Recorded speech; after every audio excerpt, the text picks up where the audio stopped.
Welcome back to Whispered Firelight Stories. Reels are clicking. Rivers high.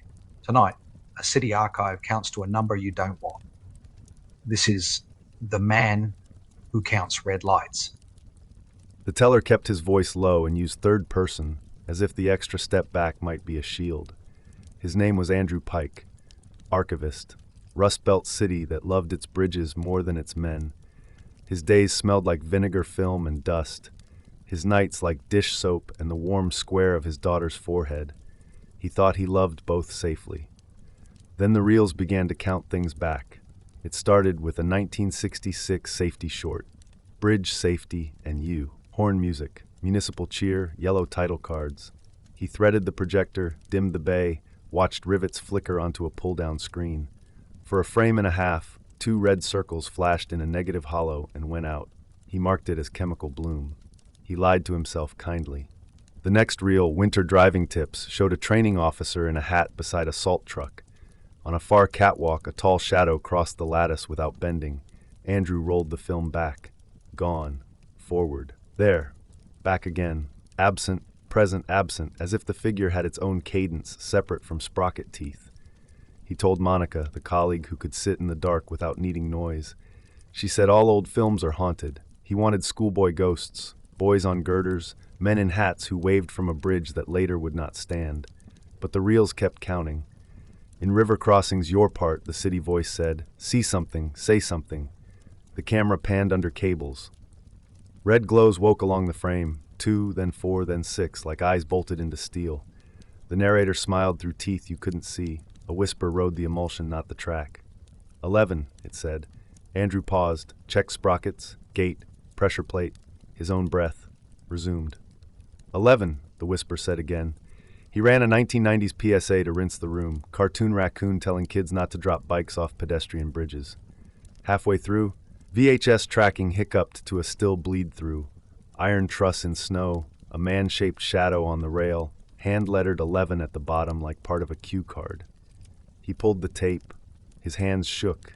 He told his daughter a bedtime story about bridges that count cars to fall asleep. Better that than the truth. He watched the red numbers on the alarm clock hold too long before changing. Unplugged it. The display stayed red for 3 heartbeats with no power. He put suspect reels in a banker's box and wrote moth on the lid with a grease pencil to mock the fear. The mocking didn't take. He threaded our bridges, a celebration, mayor, ribbon, marching band. Far left on the maintenance catwalk, a silhouette stood, not behind railing but through it, as if bars had been painted after. 2 fixed coals where eyes would be. His desk creaked under his hands. He opened the emergency binder. Under bridge failure were 3 bullets. Do not panic. Notify engineering. Assist PIO with messaging. No numbers. No mercy. Monica rolled a reel-to-reel into a cradle. Listen, she said. A 1967 audio log, bridge inspector reading load data. Axle, 14.5. Spacing, 11, 11, 11. His voice slowed. He whispered off script. He's on the upper chord. Far from the mic and all around it at once, a second voice counted without moving air.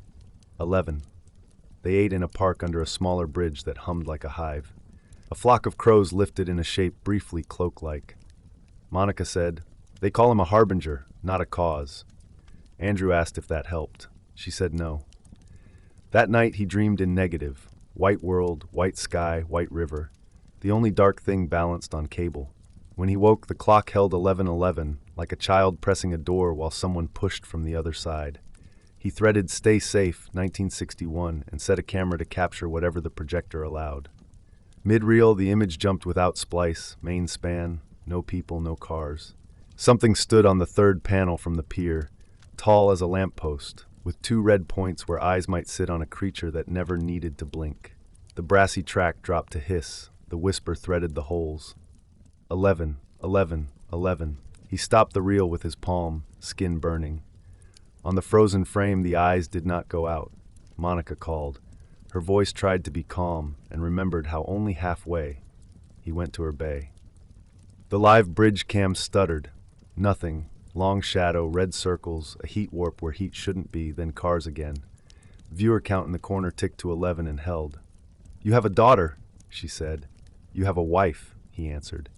They stared at each other long enough to see the fire in each other's eyes. He drove to the river at dusk and parked under the West Pier, where boys paint initials and old men remember pay stubs. He sat on the hood. The main span went dark against bruised sky. He promised himself he'd count to 10, then leave. He reached 9. Traffic lamps along the rail flushed red, not in sequence, but as if a finger ran them. He reached 10. On the catwalk, something unfolded to the idea of wings and held. He did not reach 11. He drove home on back streets and did not look back.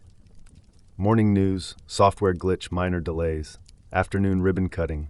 Evening, rain set with patient purpose. He put his daughter to bed with a story about numbers that keep you safe, said "I love you" twice to his wife in one breath, and went downstairs. One more reel waited in the moth box, unlabeled, leader spliced by a shaking hand. 60 seconds. Rain like static, no voiceover. Only the projector's click, and under it, a rhythm like a marker cap tapped 11 times, then starting again. Title card, report suspicious activity. Across it, written on the film itself in cramped ink, 11 names with dates, 10 from decades past. The 11th was his. They found the crack in the lower cord 2 days later, after the river took what it had already counted. Editors spoke fatigue and life cycle. Engineers breathed grief into microphones built for numbers. Monica lived because she'd driven out of town to tell her mother she loved her with her face. Andrew lived because he'd run the projector until the bulb burned and the house smelled like cooked dust. He stood on the riverbank and counted 11 red flares across the span before he taught himself not to count again. The city retired the old films. A consultant ordered a new mascot. The live cam got a delay. People drove slower for a week, and then as fast as hunger requires. On misted mornings, some said they saw a figure on the maintenance walk, counting the lamps one by one, red eyes patient as mathematics. A harbinger, not a cause, as if that helps. Years later, Andrew still keeps one reel. He runs it once a year in a locked bay with the sound off. He watches until the 4th circle on the title card stays empty. He holds his breath and does not volunteer the 11th name. He unthreads the film with careful hands and puts it back in the can like a widow hiding a razor. The teller looked around the circle. If anyone feels the urge to look up while crossing in rain, count your breaths, not the lights.